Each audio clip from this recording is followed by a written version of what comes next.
Turma do propósito, e aí, meu irmão, tudo bem? Espero que sim. Um capítulo da Bíblia por dia, orar todos os dias e tentar mudar são os objetivos do nosso grupo propósito. Hoje, meu irmão, Salmo de número 78. Simplesmente o segundo maior salmo das Escrituras, fica atrás apenas do Salmo de número 119. E é um salmo, como ele é bem extenso, eu vou tentar ser o mais breve possível. E hoje ainda, o Salmo de número 79, para a gente colocar em dia aí o nosso propósito. Vamos lá? Esse salmo é um salmo que ele vai trazer para nós uma repetição da história de Israel. Nós precisamos muito aprender com a história e eu vou dividir então em lições. Por exemplo, do versículo 1 ao versículo 4, vou utilizar a Bíblia, a linguagem de hoje, para ficar bem fácil. Ele fala sobre o autor, o salmista, que é Asaf, faz uma introdução dizendo: escute, meu povo, preste atenção, pois eu vou falar com vocês por meio de provérbios, parábolas. E ele diz assim: são coisas que ouvimos e aprendemos com os nossos antepassados e não esconderemos dos nossos filhos. Isso, irmãos, é a necessidade que nós temos aqui, a gente aprende por uma lição prática, a necessidade que nós temos de praticar o ensino das Escrituras.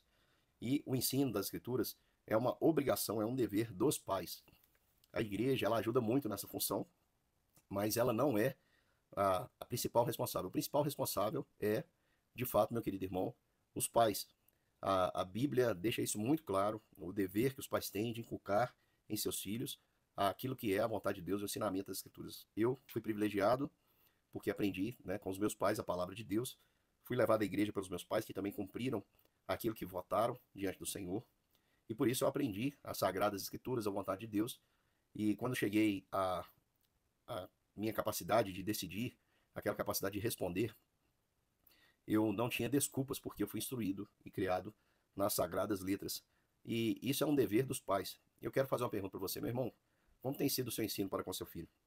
Muitos pais não ensinam os filhos, sabe qual é a desculpa? Porque não sabem. Nós temos um conhecimento bíblico hoje extremamente limitado. A gente fala, aqui parece que estamos brincando, mas há muitos irmãos que não sabem as histórias básicas das Escrituras. E é importante que você conheça, para que você possa narrar aos seus filhos as maravilhas que o Senhor fez. Por quê, meu irmão? Se nós não repetirmos, nós caímos numa armadilha que é o esquecimento. E aqui, do versículo 5 ao 8, o salmista vai falar sobre esse perigo.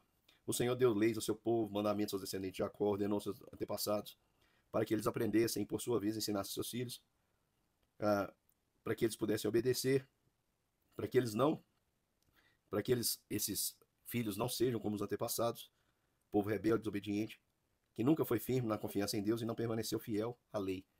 Então a gente deve ensinar os nossos filhos para que eles não cometam o erro do esquecimento que o povo de Israel esqueceu.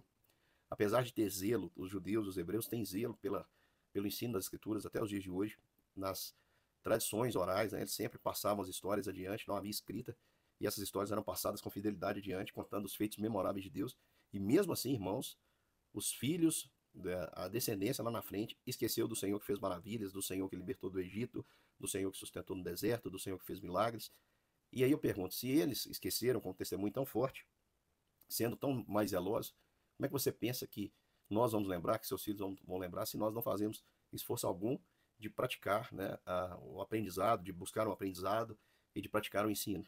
Então, meu irmão, é preciso que você faça isso, porque se você se esquecer do Senhor, no dia que você precisar relembrar, trazer ao seu coração as leis do Senhor, você não souber, você vai pecar. Nós vamos chegar no Salmo 119, que é o maior.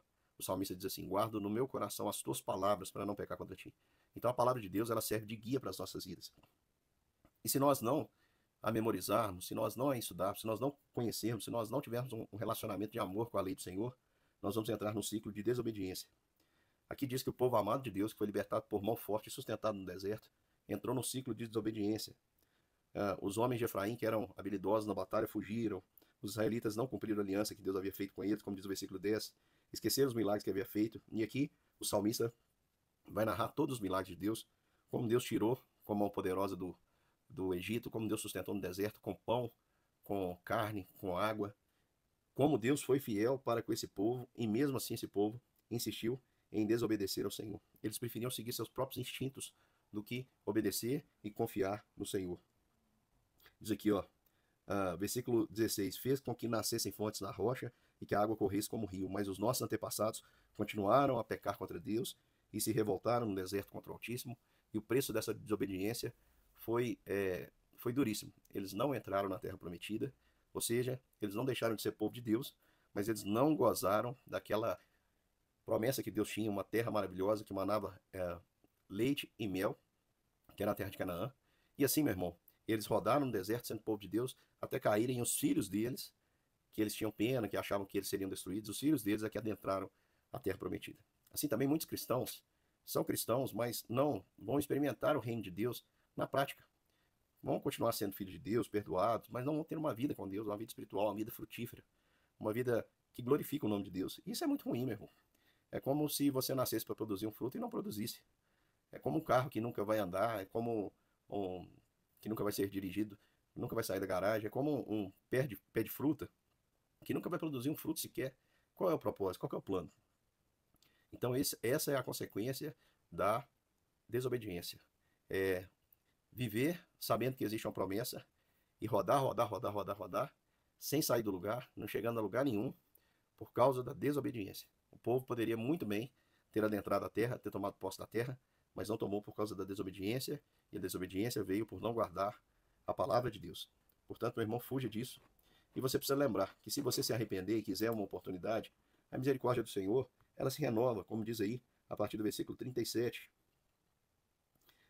Versículo 37, o coração deles não era sincero para com Deus e não foram fiéis à aliança que Deus havia feito. Porém, Deus, versículo 38, teve misericórdia do seu povo e não os destruiu, mas perdoou os seus pecados muitas vezes e parou com a sua ira. Ou seja, a ira do Senhor, meu irmão, ela não pode ser comparada à sua misericórdia. A sua misericórdia é superabundante. Onde abundou o pecado, superabundou a graça de Deus. E é por isso que Deus lembrou que eles eram mortais, eram como um vento.